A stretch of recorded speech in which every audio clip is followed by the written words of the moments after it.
Nalinkant Gandhi town hall ખાતે હિંમતનગર ખાતે સાબરકાંઠા જિલ્લા પ્રાથમિક શિક્ષક સંઘ અને તમામ તાલુકા સંઘ દ્વારા ત્રિકલ્પ કાર્યક્રમ યોજાયો હતો। આ કાર્યક્રમમાં ગુજરાત રાજ્ય પ્રાથમિક સંઘના નવનિયુક્ત હોદ્દેદારોને અને સાબરકાંઠા જિલ્લામાંથી વર્ષ 2024 દરમિયાન નિવૃત્ત થતા શિક્ષકોનું નિવૃત્તિ વંદના સમારંભમાં સન્માન કર્યું હતું। આ કાર્યક્રમમાં પ્રાથમિક શિક્ષક સંઘના સૌ હોદ્દેદારો દ્વારા મારું સ્નેહસભર સ્વાગત અને સન્માન કરવામાં આવ્યું તે બદલ તેમનો ખૂબ ખૂબ આભાર વ્યક્ત કરું છું। આ કાર્યક્રમમાં ગુજરાત રાજ્ય પ્રાથમિક શિક્ષક સંઘના પ્રમુખ દિગ્વિજયસિંહ જાડેજા, ગુજરાત પ્રાથમિક શિક્ષક સંઘના મહામંત્રી જયમીનભાઈ પટેલ, પૂર્વ ધારાસભ્ય મહેન્દ્રસિંહ બારૈયા, કર્મચારી મહામંડળના પ્રમુખ સતીશભાઈ પટેલ, શિક્ષણ સમિતિ ચેરમેન હિમાંશુભાઈ નીનામા, ડાયટ ઈડનના પ્રાચાર્ય નિશાદભાઈ ઓઝા, સિનિયર લેક્ચરર અશ્વિનભાઈ પટેલ, સાબરકાંઠા જિલ્લાના પૂર્વ પ્રમુખો અને મહામંત્રી, ટીપીઓ, બીઆરસી, સીઆરસી અને શિક્ષણ ધિરાણ મંડળીના પ્રતિનિધિઓ હાજર રહ્યા હતા। આબિદપુરા સાથે નંદિની જોશી, સિટી ન્યૂઝ હિંમતનગર। સાબરકાંઠા જિલ્લામાં 219 દિવ્યાંગોને કૃત્રિમ પગ અને ક્લેપી પર્સ વિતરણ માટેનો કેમ્પ યોજાયો હતો।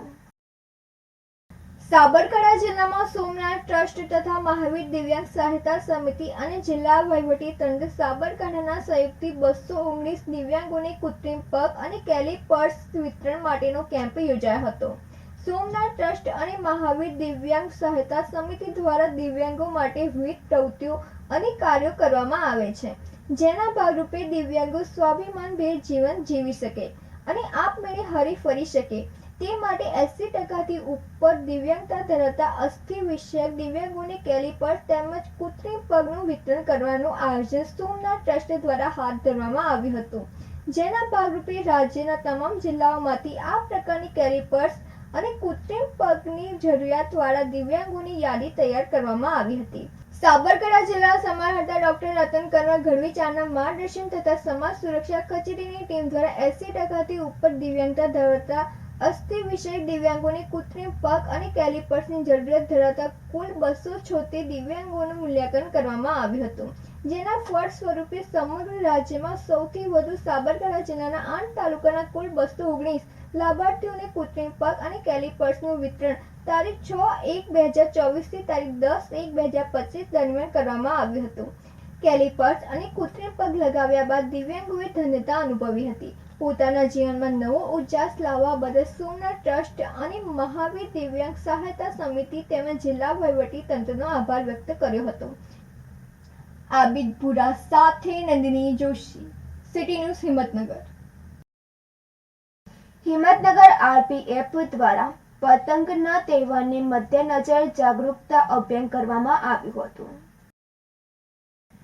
તારીખ 11/1/2025 ના રોજ આગામી દિવસોના આવી રહેલા પતંગના તહેવારને ધ્યાનમાં રાખી હિંમતનગર આરપીએફના પીએસઆઈ હરેશ ચૌહાણ તેમજ એએસઆઈ સુખપાલસિંહ દ્વારા હિંમતનગર સુનાસણ રેલવે સ્ટેશનની વચ્ચે આવતા ગામના અને આજુબાજુમાં રહેતા બાળકો દ્વારા રેલવે લાઇનની આજુબાજુમાં પતંગ નહીં ઉડાવવા બાબત તેમજ હાલ 25,000 કરંટની ઇલેક્ટ્રિક લાઇન તેમજ ગાડીઓ ચાલુ થવાની હોવાથી બાળકો તેમજ તેમના પરિવારને રેલવે લાઇનની આજુબાજુ નહીં આવવું તેમજ પોતાના બાળકોને રેલવે લાઇન પર તેમજ રેલવે લાઇનની આજુબાજુમાં પતંગ નહીં ચગાવે તેમજ પતંગ લૂંટવા માટે પણ રેલવે લાઇનની આજુબાજુમાં ન આવે,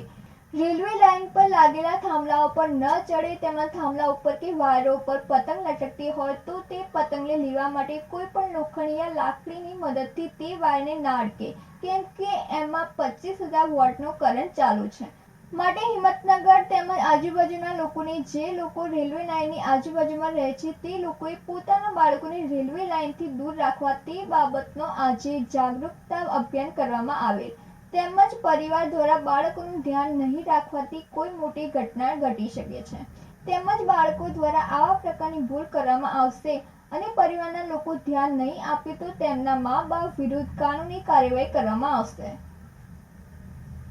આબિદપુરા સાથે નંદિની જોશી, સિટી ન્યૂઝ હિંમતનગર।